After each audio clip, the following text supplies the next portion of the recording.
Two financial products can advertise the exact same interest rate and still cost you or pay you wildly different amounts of money.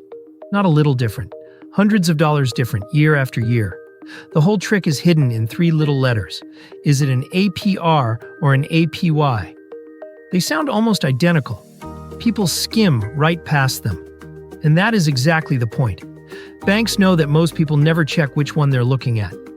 And that single blind spot quietly drains borrowers and shortchanges savers every single year. Here's what's really going on. One of these numbers is built to make a loan look cheaper than it is. The other is built to show a savings account's true power. Mix them up, compare the wrong one to the wrong one, and you can pick the worst deal while feeling like you got the better one. So let's clear it up for good. By the end of this, you'll know exactly which number to look for depending on whether you're borrowing or saving. And a 60-second habit that closes the gap banks are counting on. No formulas to memorize. Just the mechanics.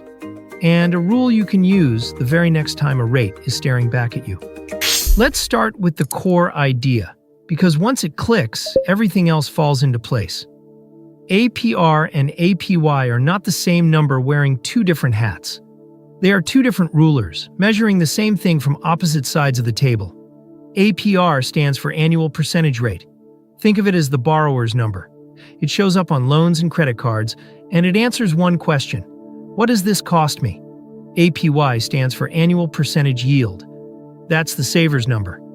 It shows up on savings accounts and CDs, and it answers the opposite question. What do I earn? Now here's the deepest split between them. APR ignores compounding within the year. APY bakes compounding right in. We'll unpack what that means in a second. But the consequence is what matters. The same underlying 5% rate becomes a 5% APR on a loan, but a slightly higher APY on a deposit. So before you do any math at all, just read the label. One word tells you which side of the table you're sitting on, and which direction the number is quietly bending. So, why are the two numbers different at all? One word: compounding. Interest earning interest, before the year is even over. APY captures that snowball. The basic APR does not. And the formula behind it is friendlier than it looks. APY equals 1 plus R over N, raised to the power of N minus 1, where R is the rate and N is how many times a year it compounds. You don't need to memorize that. You just need the punchline. And the punchline is this: the more often it compounds, the bigger the gap. Watch what happens to one single rate.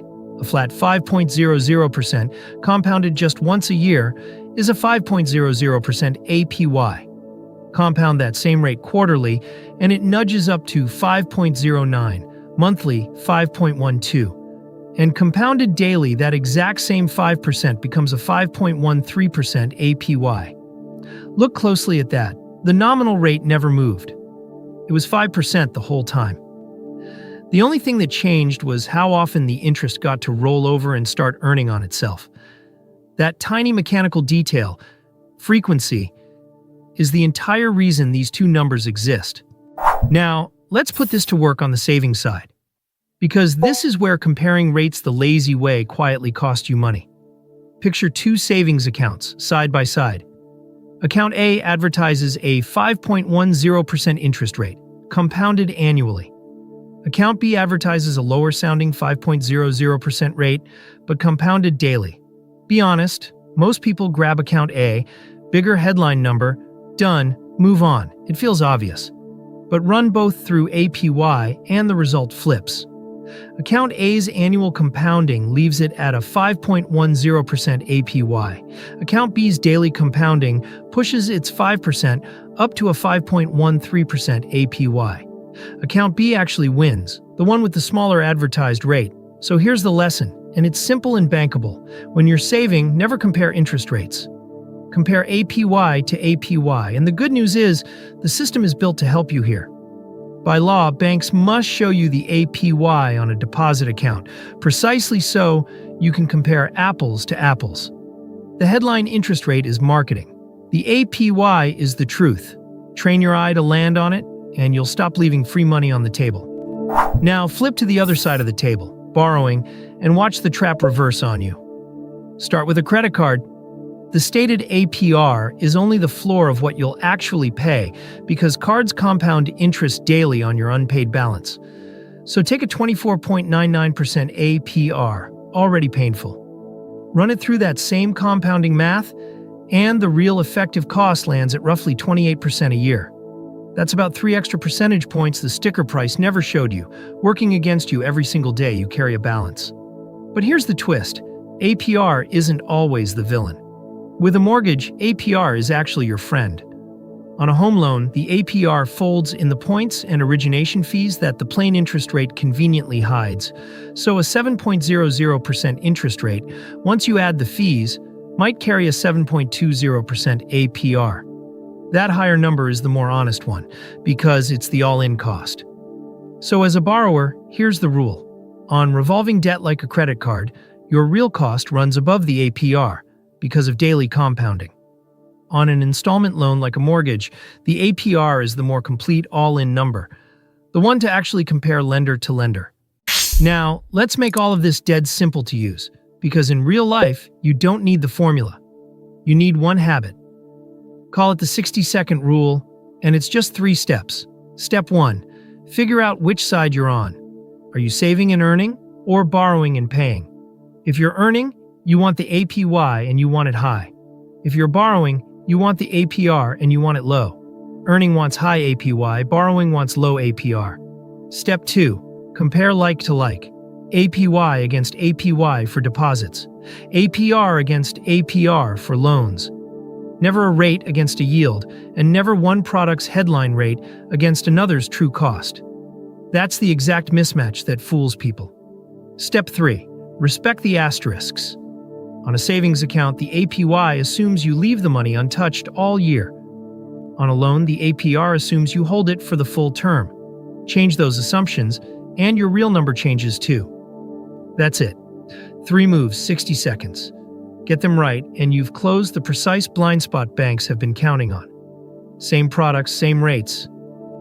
But now the labeling is working for you, instead of quietly working against you. So let's tie it all together.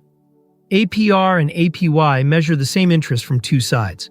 APR is what you pay, APY is what you earn, and the gap between them is compounding. When you're saving, compare APY to APY. A lower headline rate that compounds daily, 5% becoming a 5.13% APY, can quietly beat a higher rate that compounds just once a year, at 5.10. When you're borrowing, remember the real cost can run above the APR on a daily compounding credit card, where a 24.99% APR is really about 28%. But on a mortgage, the APR is the more honest number, because it folds in the fees a plain rate hides, turning a 7% rate into a 7.20% APR. And the 60-second rule ties the whole thing together. Figure out which side you're on, compare like to like, and read the fine print. Same products, same rates. The label decides who keeps the money. Make sure that's you. If 3 little letters just stopped quietly costing you money, hit subscribe, because that's the whole point of this channel. The money stuff nobody ever sat you down and explained. And now that you can read the true cost of borrowing, let's look at the rate that hurts the most, up close. Watch the video on how credit card interest actually works and see exactly how that daily compounding APR snowballs on an unpaid balance. I'll see you there.